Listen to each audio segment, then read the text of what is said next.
I recall that after the failure of dialogue among the social partners in the mid-90s, 1995, 96, thereabout, the trade unions in Jamaica took the position, a very firm position, that they were no longer interested in overarching social dialogue, nor were they interested in any possible agreement which could emanate from such dialogue.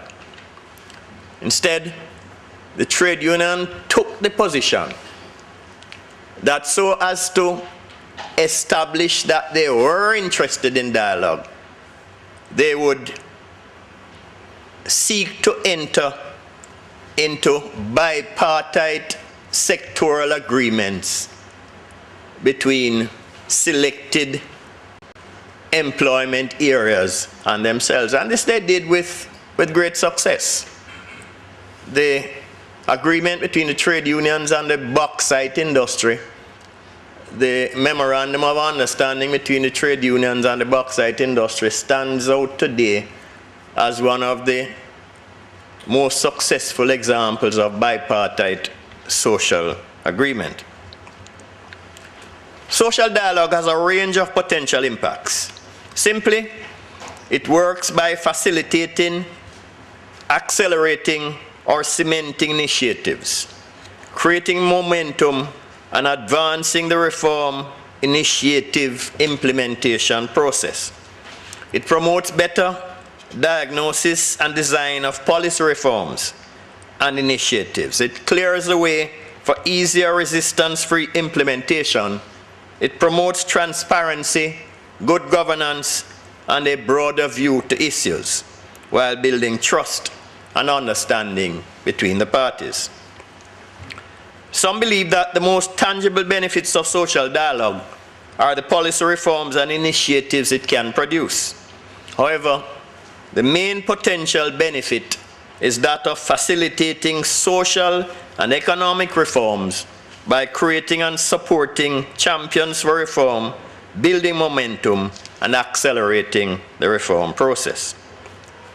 In Jamaica, our situation is not so much different from that of many other countries. Here, the role of social dialogue has long been recognized and acknowledged, using private-public partnerships as a mechanism for dialogue. Jamaica has sought to proceed in that direction as a means of promoting and jump-starting economic growth and development. The tripartite labor, capital, and government have unequivocally subscribed to the ILO's prescription for national social dialogue and the relevance of tripartism as a response to the challenges of a globalized world and as a vehicle for reconciling the imperatives of social justice with those of enterprise, competitiveness, and economic development. In spite of the achievements and significant strides that we here have made with a number of our key social indicators and our Millennium Goal targets, the fact is that Jamaica has not experienced sustained economic growth since its independence 46 years ago. In fact, our growth and development can be characterized by paradoxes and potential. That is to say, periods of economic growth which have alternated with periods of sharp contraction.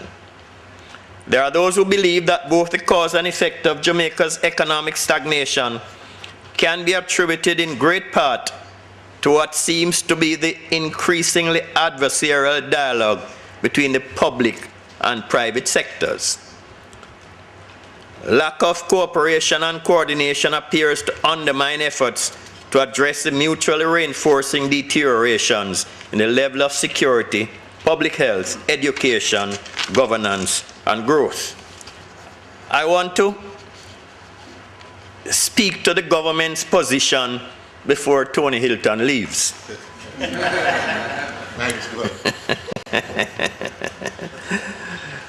And I want to say to Tony that I think both himself and Mark Golding now recognizes that when you're in opposition, you have all the latitude to say what you want. But when you're in government, it's a totally different position. I remember when I led the process, when I led the trade union team, the signing of the first memorandum of understanding between the public sector and the Confederation of Trade Unions, there were calls within the Labour Party for my expulsion. You know? And the calls were fast and furious. In fact, at one stage I had to request protection from the Commissioner of Police because I feared for my life. And amazingly enough, after the elections in September, the first thing that was said to me is that you are going to have to lead the process for the new MOU. So I want to assure Tony that the government is absolutely committed to forging closer alliances with the other members of the tripartite, the trade union, capital, civil society. And in fact, one of the things that Paul Harron spoke to during the discussions he had with the Prime Minister, and Tony Hilton alluded to it, was the fact that this process of social dialogue and social partnership has to be driven at the highest level of the executive. And I think the government of Jamaica has recognized this, and this is why out of the Prime Minister's office, Sansia Templar, myself, and Don Webby have been charged with that responsibility. So it is being driven from the Prime Minister's office. So we recognize that this process has to take place at the highest level. I departed from my script to say that before you leave. Thank you. Good time, please. Okay. Thank you. All right, Tony. There are those who believe that both the cause and effect of Jamaica's economic stagnation can be attributed in great part to what seems to be the increasingly adversarial dialogue between the public and private sectors. Lack of cooperation and coordination appears to undermine efforts to address the mutually reinforcing deteriorations in the levels of security, public health, education, governance, and economic growth. Today, however, with increasingly competitive pressure for finding and pursuing markets, the need for investment, the changing international landscape, a possible global financial meltdown, and the full realization of a Caribbean single market economy, many Caribbean governments have begun to actively promote investment climate reforms and private sector development. To this end, policymakers are increasingly taking a participatory approach and building public-private partnerships to help shape and carry out national competitiveness agendas. Just as other countries as diverse as Colombia, Ireland, Mauritius, and Singapore have done. In Guyana, the Inter-American Development Bank Competitive Program acted as an intermediary in a public-private dialogue, out of which a competitive strategy was developed that led to advancing the progress of the recently launched commercial courts. The streamlining of procedures involving the business community, strengthening the business registry, and the formulation of the legal framework for a credit bureau.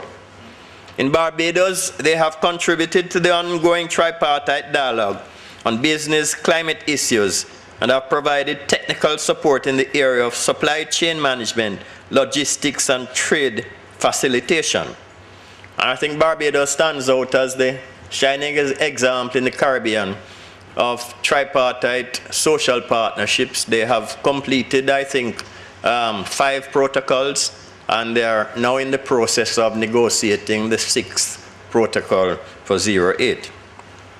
Similar support by the IDB is also being provided in the Bahamas, Suriname, Trinidad, and Tobago. There are several examples of private sector, public sector dialogue in Jamaica which have developed and are ongoing and working well. Some have begun to produce results related to planning objectives. However, few are at the stage where tangible results have been achieved. The IDB is supporting a small, high-level public sector, private sector forum for growth that includes representatives from the government, private sector, political opposition, labor, and civil society. This forum is expected to validate priorities, guide the reform process, and ensure the consistency of all reform activities.